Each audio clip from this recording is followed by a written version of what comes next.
Antes de tudo, né, antes de falar até o objetivo da aula, queria desejar feliz ano novo a todos, né? Essa aula é a primeira aula de 2022, né, dia 1/1 de 2022, então desejo aí a todos um feliz ano novo, né, que tenhamos, espero, né, que o ano de 2022 seja melhor do que o ano de 2021, né? Embora às vezes a gente vê tanta coisa que às vezes fica até meio utópico, né? A gente fala isso, que o ano 2022 vai ser melhor. Mas a gente torce, manda energias positivas para que seja, né? Que para que todos nós estejamos, né? Enganados aí, que seja sim um ano ótimo. Então vamos lá. O objetivo da aula é entender a relação da trigonometria na circunferência com o retângulo áureo.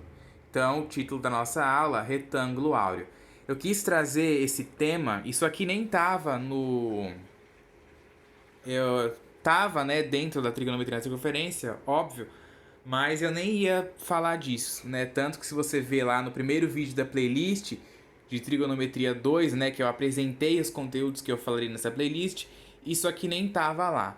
Mas eu falei, pô, é um assunto diferente, calhou de cair bem no primeiro vídeo do ano, né? O primeiro vídeo do ano de 2022, então eu falei, pô, vou trazer um assunto diferente. E aí depois eu continuo aí, porque ainda tem uma outra parte de exercício que vai ser depois desse vídeo aqui então. Certo? Então eu quis trazer esse assunto, que é um assunto um pouco diferenciado, e é uma curiosidade da matemática, né? Uma coisa muito bonita que tem na matemática. Então por isso que eu quis trazer esse assunto justamente hoje, tá? Então, o título da aula aí, retângulo áureo. Aí vamos perguntar, o que é esse negócio de retângulo áureo? O retângulo áureo, ele recebe esse nome porque a proporção de seus lados é uma aproximação do número de ouro. Eu já falei aqui no canal em alguns vídeos, acho que tá na playlist de sequência de PA ou de PG. Uma dessas playlists aí tem lá alguma coisa sobre o número de ouro ou a sequência de Fibonacci. Não lembro como que eu coloquei o título do vídeo. Se foi número de ouro ou sequência de Fibonacci, uma coisa assim. Mas eu já mencionei esse assunto no canal. Os retângulos áureos circunscrevem uma espiral logarítmica, chamada de espiral de ouro. A espiral logarítmica ocorre na natureza com frequência. Essa é a parte bonita, né, que eu falei para vocês. Aparecendo, por exemplo, em conchas, né, aquelas conchas encontradas no mar, em chifres de animais ou até em girassóis e também em galáxias espirais. Claro que não é só nisso aqui que aparece em outras coisas também, inclusive no nosso corpo, na nossa orelha tem esse formato, tem esse desenho aqui. Acredito que você pesquisar por aí pelo YouTube, se você colocar lá sequência de Fibonacci, número de ouro, vai aparecer várias curiosidades com isso daqui também no nosso corpo e em várias outras coisas, né? E aí mostra que a matemática está presente em absolutamente tudo. Claro que não de forma concreta, de uma forma direta, né? Mas quando a gente estuda a fundo, a gente vê que sim, a matemática está presente em tudo. Basta a gente mostrar. Eu que sou professor tenho a obrigação não, né? Mas assim, tenho o direito, eu posso, né? É interessante a gente mostrar essas curiosidades, né? Sair um pouco só da matemática pesada e começar a mostrar um pouco da parte legal da matemática também, né? Não só a parte pesada, aquela parte árdua, né? Principalmente agora trigonometria, tem muita gente que tem muita dificuldade com trigonometria, principalmente esse começo de trigonometria, né? Os vídeos antes desse. Tem gente que acha brincadeira de criança, mas tem gente que tem muita dificuldade, certo? Tem muita dificuldade, principalmente naquela parte lá de você entender, né, a diferença de comprimento e de medida do arco, né? Porque tem diferença o comprimento e a medida. Quando eu estou falando de medida de arco, eu estou me referindo ao ângulo. Quando eu falo de comprimento, é como se eu pegasse o arco e esticasse ele formando uma reta e medisse o comprimento dele, né? Então, todos esses detalhes, todas essas coisas, o pessoal tem muita dificuldade. Então, a gente mostrar coisas como essas, eu acredito que até dá um alívio, né? É uma coisa mais interessante, tira um pouco aquele peso só da matemática. E aí o retângulo áureo pode ser formado considerando a união de quadrados, cujas medidas dos lados seguem a sequência de Fibonacci. Que a sequência dele é 1, 2, 3, 5, 8, 13. Né? Você pega a soma dos anteriores. 1 mais 1, 2. 2 mais 1, 3. 3 mais 2, 5. 5 com 3, 8. 8 com 5, 13. 13 com 8 vai dar o próximo. E aí o próximo e tal. Uma sequência infinita também. A gente pode, logicamente, fazer desse jeito, né? Somando os primeiros aqui para dar o segundo. Soma esses dois para dar o da frente. Soma esses dois para dar esse. Soma esses dois para dar esse. Tarará. E também tem uma fórmula, né? Só que, claro, essa fórmula eu não vou colocar aqui agora porque ela não envolve trigonometria. E não envolve trigonometria na circunferência. Então, por isso que eu não vou falar dela.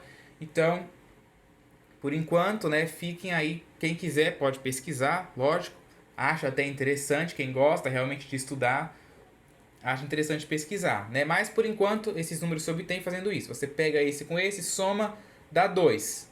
1 mais 2 dá 3. 3 mais 2 dá 5. 5 mais 3 dá 8. 8 mais 5, né? Você pega, sempre começa com 1.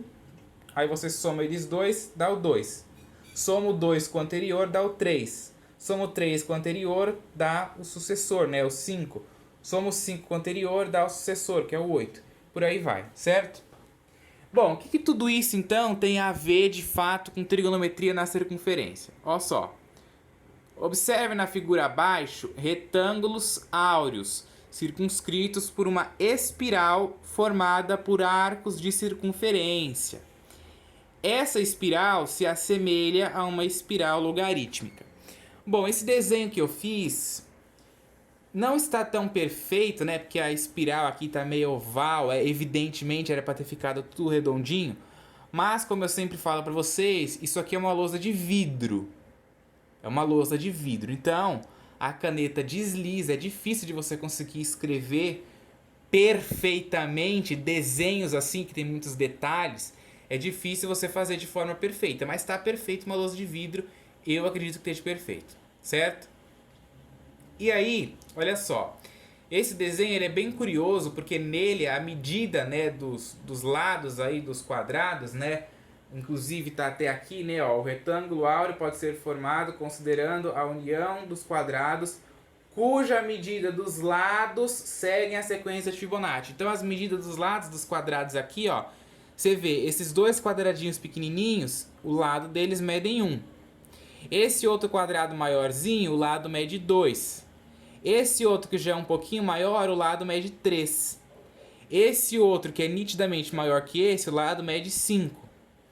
Aí esse outro aqui, ó, que nitidamente é maior que todos esses, o lado mede 8. E esse, que óbvio é o maior de todos, o lado mede 13. Se você observar os números que tem aqui, ó, em vermelho aí, 1, 2, 3, 5, 8 e 13, é justamente esses números da sequência de Fibonacci. Claro que esse desenho é uma amostra, né? Esse número ele é infinito, né? A sequência de Fibonacci ela é infinita, mas aqui a gente está mostrando, né, uma ideia de que tem uma relação esses números, certo? E aí olha que interessante. Eu coloquei aqui, eu chamei de exercício prático. Olha que interessante. Calcule o comprimento da espiral mostrada na figura. Então a gente vai calcular o comprimento daquela espiral ali. Bom, como que a gente faz para fazer isso? Você, observando a figura, a gente pode concluir que a medida de cada arco da espiral é 1/4 do comprimento das circunferências cujos raios são números da sequência Fibonacci. 1, 2, 3, 5, 8 e 13, que são os números que aparecem ali, certo? Então os raios, né, ó, os raios aqui da própria espiral dentro de cada quadradinho aí obedece, né, os números aqui da sequência Fibonacci, respectivamente. Portanto, o comprimento total da espiral vai ser 1/4, né, multiplicado por todos os valores que a gente tem ali, né, a soma de todos os arcos aqui, né? De todos os números que a gente tem ali. Então vai ser 1/4 vezes 2π vezes 1, por que 2π? Porque 2π é o comprimento total de uma circunferência, né? De uma volta de circunferência. Então por isso que a gente coloca o 2π. 2π vezes 1, que é o primeiro número da sequência Fibonacci. Mais 2π vezes 1 também, que é o segundo número. Mais 2π vezes 2, que é o terceiro número. 2π vezes 3, 2π vezes 5 e por aí vai até 2π vezes 13. Aí como que a gente faz para resolver essa conta? Eu posso observar que aparece 2π em todas as parcelas. Então eu vou colocar o 2π, eu posso colocar ele, né, em evidência. Colocando 2π, olha só, presta atenção aqui, porque aqui tem uma simplificação que geralmente bagunça a cabeça do pessoal. Colocar em evidência é a gente dividir tudo por aquilo que a gente colocou em evidência. Então, ó, deixa eu pegar a caneta aqui, pegar a verde mesmo, que eu não estou encontrando a preta. Olha só. Colocar em evidência, eu vou pegar o 2π e vou colocar ele aqui na frente do 1/4. Então vai ficar 2π vezes 1/4 vezes todos os valores que tá aqui. Só que aí eu vou pegar o 2π e vou dividir tudo isso aqui por 2π. Então você concorda comigo que se eu pegar, ó, se eu dividir tudo isso daqui por 2π, eu não vou conseguir cancelar todos os π's, né? Eu coloquei ele em evidência, eu trouxe para cá, e aí eu consigo eliminar todos os 2π que tem ali.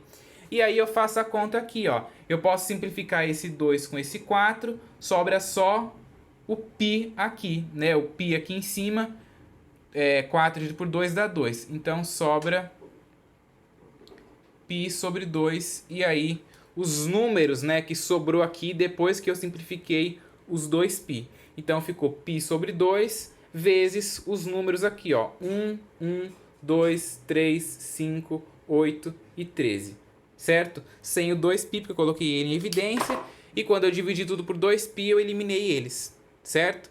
E aí eu somo. Quando você faz essa soma aqui, ó, você vai ver que vai dar 33, vai ficar 2π vezes 33. E aí, como a gente quer calcular comprimento, eu vou ter que substituir esse π por 3,14. Por que eu substituo o π por 3,14? Porque eu quero saber comprimento.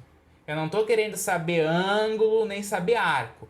Quando eu estou trabalhando com ângulo, com arcos, aí o π vale 180, que é meia volta na circunferência. Agora, quando eu estou me referindo a medidas, quando eu estou me referindo a comprimento, você nunca falar o quadro da minha casa mede 10π centímetros. Você fala isso? Não. Você fala, o quadro da minha casa mede, sei lá, 15 centímetros. Você não fala que mede 15π centímetros. Então, você tem que tirar o π aqui e botar 3,14, que é a aproximação do valor do π. 3,14 dividido por 2, né? Ó, porque eu divido por 2 aqui manteve. É só substituir o π por 3,14. Então, 3,14 dividido por 2 dá 1,57. Multiplicado por 33 dá 51,81. Portanto, então, o comprimento dessa espiral aqui tem 51,81 unidades de comprimento, né? Ó, o C significa unidades de comprimento, ok?